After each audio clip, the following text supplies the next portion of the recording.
"You need to take that thing down or I'm calling the cops." That's the first thing she said. No hello. No introduction. Just that sharp, barking voice cutting through the fall air like a rusty knife. Now, let me back up a sec. It was supposed to be a quiet weekend. Just me, my tent, a lakeside cabin tucked away in the Colorado woods, and a battered laptop with 2 article deadlines breathing down my neck. I wasn't asking for much, just a little peace, some coffee by the water, maybe a bit of inspiration from the rustling leaves and crisp autumn air. But instead, I got Beverly, mid-50s, bleach blonde bob, stiff with hairspray, electric golf cart humming like a hornet nest, and an ego big enough to need its own zip code. President of the local HOA, self-appointed guardian of community standards, and apparently, someone who thinks a forest should look like a curated Pinterest board. I had pitched my tent, beautiful thing, deep green, practically melted into the scenery about 50 feet from the water, right beneath a massive oak. I was careful. No trash, no fire pits, nothing permanent. Just a quiet weekend to disconnect. But Beverly. She came roaring in like I'd planted a meth lab in her rose garden. She pointed a trembling finger at my tent like it was some kind of bomb. "This violates our community aesthetic policies," she snapped. Like she was reciting scripture. I smiled. Calm, friendly. "Ma'am, this is my land. The tent's temporary. I'm not breaking any laws." Her nostrils flared so wide, I thought she might suck in a squirrel. "I've been HOA president for 10 years, she said, chest puffed out. "And I won't let one man ruin our neighborhood with his wilderness decor." And just like that, she spun her cart around and disappeared into the trees. Now, here's the thing. You don't become a full-time freelance writer without learning a thing or two about documentation. I've dealt with editors, lawyers, and even a Russian billionaire once. Long story. So the second she was gone, I pulled out my phone, photos, tent angles, screenshots of the HOA bylaws, notes on her exact words, time-stamped. Not paranoia, just prep. By sundown, I got her email. Subject line: immediate compliance required. Real official-sounding nonsense. Basically said if I didn't remove my tent, she'd escalate the matter. I drafted a response respectful, full of legal citations, photos, polite tone and all.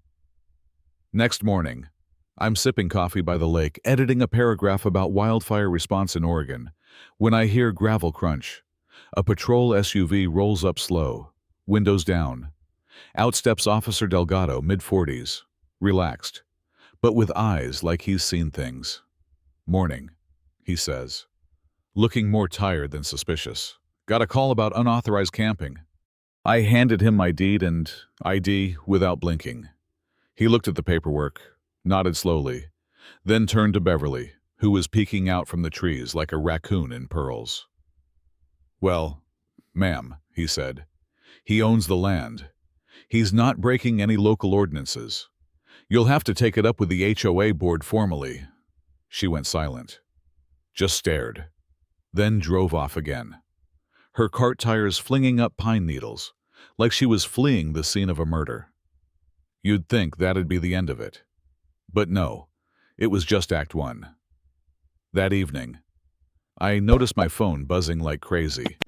The community message board, usually a quiet feed of bake sale flyers and lost cat notices, was blowing up. Beverly had posted a dramatic, all-caps warning about dangerous unauthorized camping, complete with photos of my tent that made it look like a squatter colony in a war zone.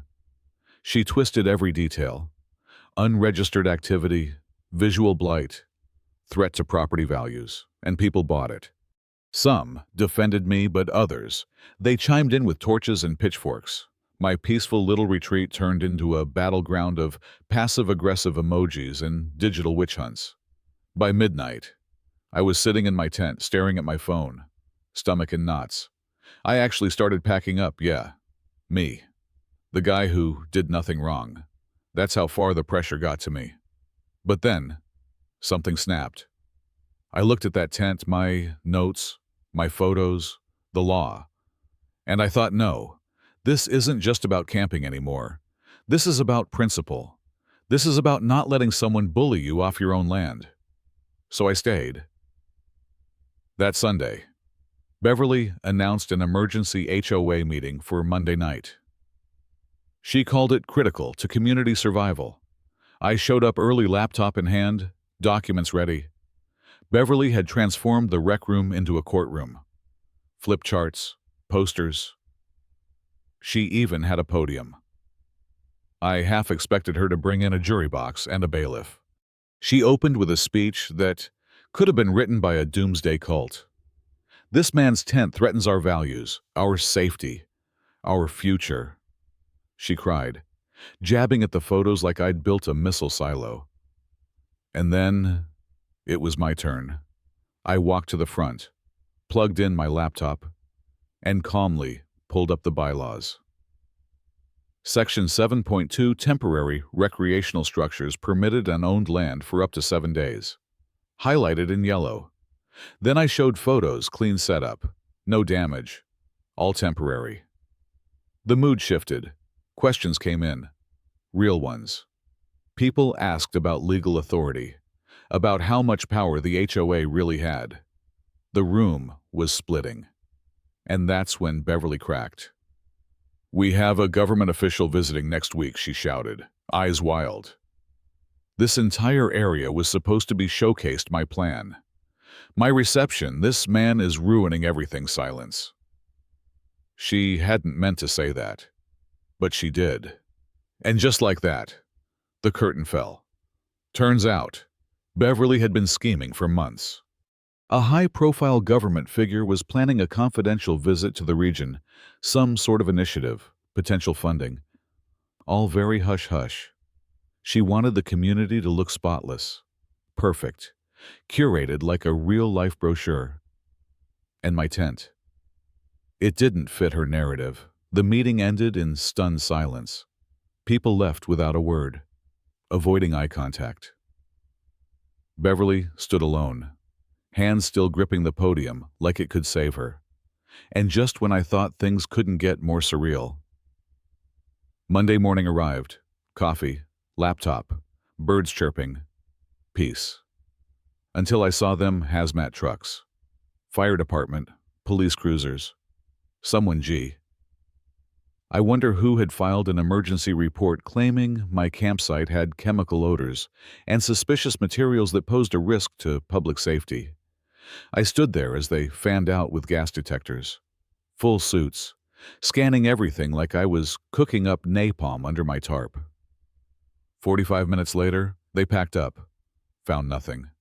Officer Delgado returned, paperwork in hand, and gave me a look like, yeah, again. Then he turned to Beverly, who had magically appeared at the tree line, lips pressed so tight they were practically invisible. "Ma'am," he said, voice low, "filing a false emergency report is a criminal offense." She didn't argue, didn't speak, just sat in her cart like her soul had been vacuumed out. Now here's the kicker. That same week, my sister's husband called. He works with state-level logistics.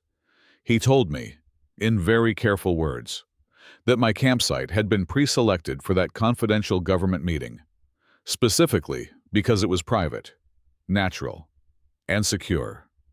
Yeah, you heard that right. The location Beverly tried so hard to scrub clean was the actual destination.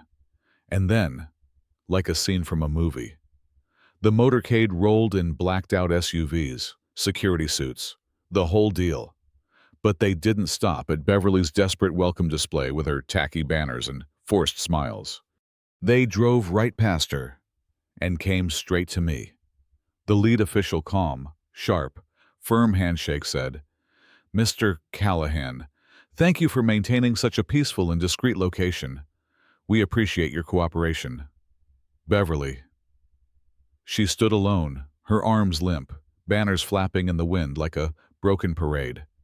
And I sipped my coffee, nodded politely, and let the silence do all the talking. Funny how the person screaming the loudest about community values turned out to be the biggest threat to them all. So yeah, sometimes the tent's not the problem. Sometimes the real hazard is the person trying to tear it down. And now I've got neighbors waving at me for the first time in years. The bylaws are under review, and Beverly, well, she's been suspended from her HOA role pending legal review. But something tells me this story ain't over. What do you think? Was Beverly protecting the community or just her own ego? Should HOAs have the right to override property laws, or did this go too far? Drop your thoughts below. Let's talk justice, neighbors, and the fine line between order and obsession.